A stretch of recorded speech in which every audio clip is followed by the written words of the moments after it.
Fishing news is brought to you by Navionics, Okuma, and Yozori.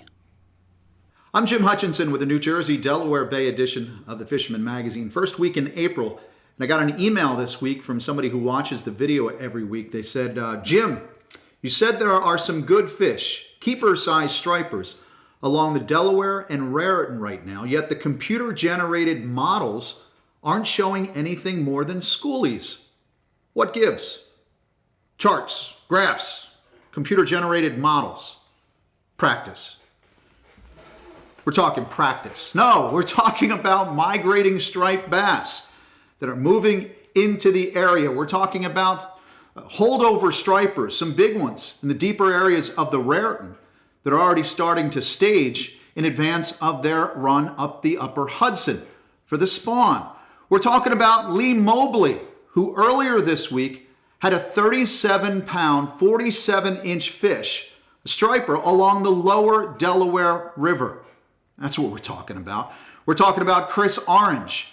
Chris let me know he caught and released this good fish, a 41-incher, down near the Delaware Memorial Bridge this week. Released that big fish. Now, here's what Chris told me. He said, I'm still finding the outgoing afternoon tide to be the most productive. He said this fish was caught using a bloodworm bag. Said the perch bite has also started to pick up there. We talked about this a couple of weeks ago. Steve Polidor had mentioned this. The mesh that you use for this bloodworm bag, it's called tulle. You'll get it at any fabric store.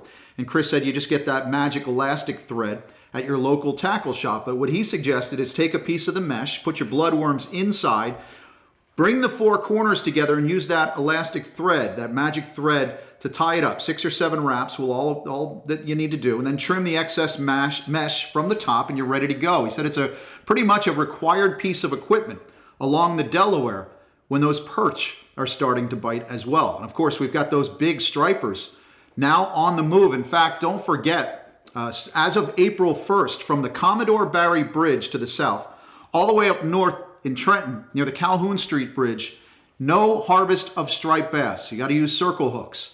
So let's make sure to do as much as possible. Those big spring spawning stripers moving up the Delaware. They're loaded with eggs. Release as many of those fish as possible. Let them drop their eggs this season so we get a better run in the future. Yes, we've also got those spawning class stripers moving into the Raritan. I mentioned that because Matt at Salt Pursuit shared this video of a pretty darn good fish he caught along the Raritan Bayshore. Plugged this one up and let it go, swimming back out again to do its thing. More and more folks are starting to splash their boats as well. Matt Calabria does a little bit of surf casting along the Bayshore and also a little bit of boat fishing, but he's been on them. Time and time again, he's working day and night. He's putting in his time. Phil at the tackle box said Matt had nonstop day this week. Mostly 30-inch fish, but one went 37.5 inches. No schoolies there. Those are good-sized fish to start the season. And like I said, captains are starting to splash their boats along the Raritan. I spoke to Rick Warner from Carnivore Sport Fishing. He put his boat in this week, had a load of smaller fish, and had the first keeper for the 2019 season aboard Carnivore Sport Fishing. Now, out along the coast, too, we find other signs of some impending good action. This shot along the central Jersey coast and shared with me from the folks at Fisherman's headquarters. Gannets diving on bait. That's always a good sign. You want to look at a good striper chart. You want to follow the bait. You follow the bait, you look for the birds. The herring gulls, the gannets, and of course the ospreys now back on their nests. So obviously we have the birds, we have the bait, and no doubt we're going to have the fish coming in sooner rather than later. Austin Pounds let me know this week that those smaller fish too are biting along the bridge lights, the back bay lights, the dock lights, any place you have some lights. Maybe take out the light tackle or the fly gear. He said the Clousers have been doing well. Of course, love throwing those Kettle Creek swing shads this time of year. And not just small fish, there's some big fish in the back as well. Virginia and crew at Hook House Bait and Tackle in Toms River let me know that the Kitex, the Rapala XLs, or the XRs, the Rapala XRs, and of course those Kettle Creeks, and bloodworms too. But catching some good-sized fish at some of those street ends and bulkheads in the Barnegat Bay, and of course along the Toms River where it's been pretty good. An ever-improving South Jersey back bay and river bite as well. Migratory fish are arriving every day. A nice clean-looking fish with a ALS tag in it for Jim Farley, fishing someplace back behind Atlantic City this week. Another good fish. So yes, we definitely have some good fish on the move in the rivers, the back bays. Only a matter of time out along those front beaches as well. Obviously, it's a lot of bloodworms in the back. If you can find some shops that have fresh surf clams in the back along the sod banks of Great Bay. Good time of year to start soaking your clams, tying one on, using that magic thread, because we're going to have some black drum in the local waters within the next couple of weeks. We've heard some reports of a couple caught. And of course, the front beach bite, we haven't heard much, but I wonder if it's just because we don't have a lot of anglers out there. Heard the same from John at Betty and Nick's doing the reports this week. It's only a matter of time. Get out there, soak a clam, see if you can't find some of those early arriving stripers along our front beaches. Now, over on the Delaware side, also slow going. Delaware's Eric Burnley checked in with the reports this week. He said short stripers mixed with perch at the regular haunts, Augustine, Woodland, Bowers, and also Broadkill Beach. Again, it's only a matter of time before some of those striped bass really start turning on and better sized fish. Again, it's bloodworms, but cut bunker should start doing you well at some point very soon. Of course, Delaware boats and Jersey boats and New York boats are back on the tog grounds together as of April 1st. Start of the tog season in New Jersey this week. A little sketchy because of the weather. We had another one of those computer-generated doozies in the form of a bomb cyclone came through midweek, barreling its way up along the New England coast. But when I look at the midweek NOAA weather forecast for the weekend ahead, they say Thursday looks pretty darn good as far as getting out there and sailing, and Saturday and Sunday should be good as well if you're looking to get out and jig up some blackfish.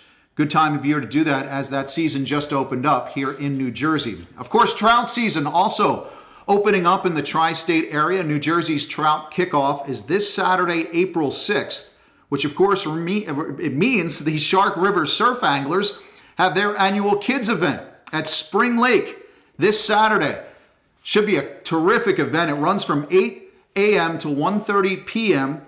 Kids 15 and under. They've just stocked a whole bunch of trout, some big ones in there as well. I look forward to getting out there, seeing if I can find a photo of one of these champions on Saturday, these kids. The state employees, the Delaware and Pennsylvania and New Jersey, they've done an extraordinary job stocking local waterways for the spring kickoff with trout. So make sure you get out there and enjoy it. Get your trout stamp and your freshwater license. Pennsylvania's trout action regionally is already underway. Let's check in with George, the Pocono Outdoors guy. Thanks, Jim. Hey, of course, the talk over here in the Keystone State is all about the regional opening of trout. We've been getting flooded with pictures from anglers all over with great stringers and limits of brown trout, rainbow trout, and even some brookies. Now, the anglers I talked to have said the most productive has been the MEP-style inline spinners in gold and silver, and even some power bait thrown in for good measure. Now, I've been talking to the guys here at Dunkelberger's, and they've been going through spinners like crazy, so that's obviously been the key. We want to touch on some other things. Shad is going on. We'll be out there firsthand checking them out next week. But for right now from Pennsylvania, I'm George, your Pocono Outdoors guy. In addition to shad and trout and striped bass and white perch and winter flounder and tog and the like, I think you're also going to like the Wildwood Fishing and Boating Expo this weekend. That's Saturday and Sunday at the Wildwood Convention Center, Saturday 9 to 6, Sunday 9 to 2. Some great deals, informative seminars, a lot of fun. The Fisherman magazine will be there. I'm going from Spring Lake in the morning to Wildwood in the afternoon. Stop by, ask about, we can get together and have a little party later on. Ask me about the details. We'll be there throughout the weekend, of course, doing subscriptions. You'll find that April edition of the Fisherman magazine. It's complimentary there at the Wildwood show, but you can also get your subscription. It's real beneficial, too. I'll tell you what, we were talking about the striped bass migration. We've got a great article from Toby Lipinski in the April edition. We've got an initiative this spring. We're going to put satellite tags in a couple of big spawning class stripers this spring because we want to find out how, when, and where they actually swim, what they do when they're done. The full story is in that April edition of the Fisherman magazine. And of course, we start with our weekly edition again this week. You subscribers, you're back in it. Actually started last week, right? We're back in the mix with your weekly edition to the Fisherman magazine. $29.95 for a full year, 38 issues. Do it at the Wildwood show this weekend. I'll hook you up with a set of Sea Striker pliers or perhaps a Star Rods dry bag. Get all those reports delivered to your door every week. Word of the week, speaking of which, is pot liquor. Speaking of reports, someone too lazy to get on their own fish and find their own fish, they jump on someone else's hotspot. Hotspot. That's why they call them a pot liquor. Or, as my friend Grumpy Hansen says, don't just read the reports, make the reports. Good advice. Action is starting. Let's get away from our desk. Forget the social media. Let's go soak some baits because the striper run is on. Catch them up. We'll see you again next week right here at thefisherman.com.